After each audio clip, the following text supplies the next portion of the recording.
Pozdrav svima!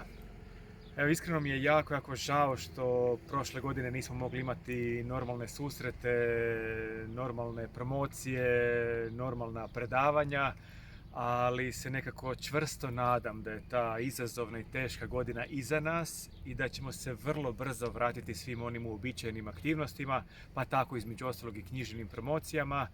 Jako se nadam da ste uspjeli glavu onako držati iznad površine vode, a bome i srce.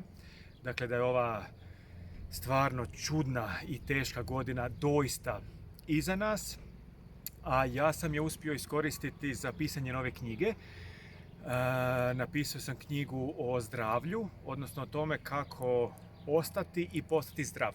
Odnosno o tome kako da svoje srce i iskoristimo da budu tvornice lijekova.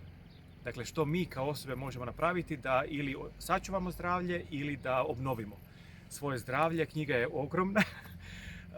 Za sada moje najveće djelo koje sam napisao i to će biti sveukupno 7. knjiga na slovenskom jeziku.